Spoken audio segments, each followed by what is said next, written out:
नमस्कार, सुप्रभात। आप सुन रहे हैं जेके न्यूज़ नेटवर्क और मॉर्निंग बुलेटिन में मैं हूं आपके साथ प्रभा शर्मा। केंद्र सरकार ने कोरोना संक्रमण के इलाज में इस्तेमाल किए जा रहे रेमडेसिविर इंजेक्शन की कीमत 3500 रुपये तय की है। इतना ही नहीं, अप्रैल के आखिर से इनका उत्पादन भी दुगना हो जाएगा। इसके लिए 6 और कंपनियों को इसके उत्पादन की मंजूरी दे दी गई है। फिलहाल देश में हर महीने 38.80 लाख इंजेक्शन तैयार किए जा रहे हैं। हर महीने की तारीख तक करीब 80 लाख इंजेक्शन तैयार होंगे। केंद्रीय मंत्री मनसुख मंडाविया के साथ पिछले 12-13 अप्रैल को रेमडेसिविर बनाने वाली कंपनियों के साथ हुई बैठक में इसकी उपलब्धता, प्रोडक्शन, सप्लाई बढ़ाने और कीमतें कम करने के फैसले किए गए। देश के कई राज्यों में रेमडेसिविर इंजेक्शन की किल्लत सामने आ रही है। शहर में हॉस्पिटल मैनेजमेंट की खामियों ने कोरोना को और भयावह बना दिया है। मौतों का सिलसिला जारी है। हरमू के एक व्यक्ति की मौत वेंटिलेटर की सुविधा नहीं मिलने के कारण हो गई।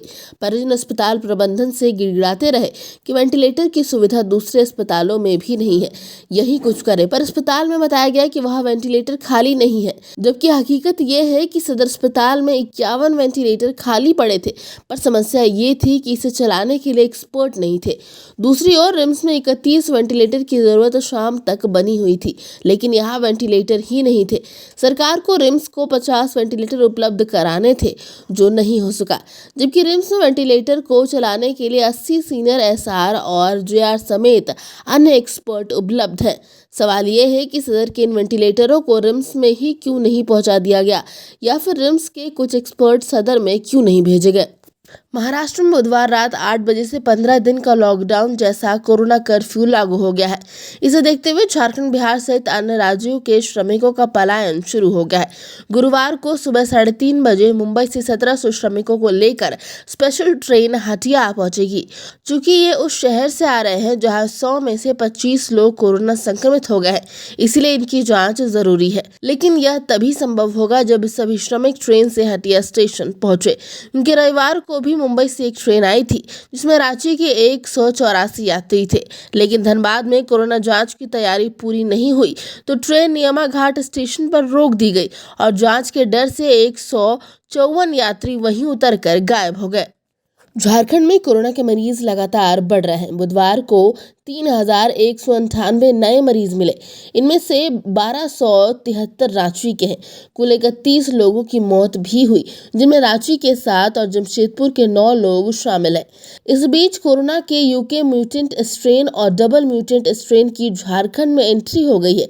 ये 70% तक ज्यादा खतरनाक है। 13 सैंपल में से 9 में यूके म्यूटेंट स्ट्रेन और 4 में डबल म्यूटेंट स्ट्रेन पाया गया है। जिन मरीजों के सैंपल में यूके म्यूटेंट मिले उनमें 8 रांची और 1 जमशेदपुर के हैं। वहीं जिनके सैंपल में डबल म्यूटेंट पाया गया उनमें 3 रांची और 1 पूर्वी सिंहभूम के हैं। इनमें कुछ 8 पुरुष और 5 महिलाओं के सैंपल हैं। भुवनेश्वर के रीजनल जीनोम सीक्वेंसिंग लैब ने इनकी पुष्टि की है। कई राज्यों में कोरोना के नए स्ट्रेन मिलने के बाद झारखंड सरकार ने नए स्ट्रेन को पता लगाने के लिए 52 RT-PCR के पॉजिटिव पाए गए सैंपल भुवनेश्वर भेजे थे। वहां इनमें से 39 सैंपल जीनोम सीक्वेंसिंग के लिए योग्य पाए गए। 13 सैंपलों में वायरस का स्तर खतरनाक मिला। जो सैंपल जांच के लिए भेजे गए थे उनका सिटी वैल्यू 25 से कम था। मेडिकल एक्सपर्ट्स इस नए स्ट्रेन को पहले से ज्यादा घातक मान रहे हैं। देश में कोरोना संक्रमण के बढ़ते मरीजों को देखते हुए केंद्र सरकार ने सीबीएसई की परीक्षाओं को लेकर बड़ा फैसला किया है। सरकार ने 10वीं की परीक्षा रद्द कर दी है, जबकि 12वीं की परीक्षा 31 मई तक के लिए टाल दी है। प्रधानमंत्री नरेंद्र मोदी के साथ बैठक के बाद शिक्षा मंत्री रमेश पोखरियाल ने कहा, 10वीं की छात्राओं को बोर्ड द्वारा तय मापदंड के आधार पर आंतरिक मूल्यांकन का रिजल्ट जारी किया जाएगा और अगली कक्षा में प्रमोट किया जाएगा। कोई छात्र संतुष्ट नहीं हुआ तो कोरोना से हालात सामान्य होने पर वो परीक्षा दे सकेगा। 12वीं की परीक्षा का नया शेड्यूल 1 जून को कोरोना की स्थिति देख तय किया जाएगा। परीक्षा से पहले छात्र छात्राओं को कम से कम 15 दिन दिए जाएंगे। तो ये थी अब तक की कुछ खास और अहम खबरें। दिन भर की ऐसी अपडेट्स के लिए बने रहिए हमारे साथ जेके न्यूज़ नेटवर्क।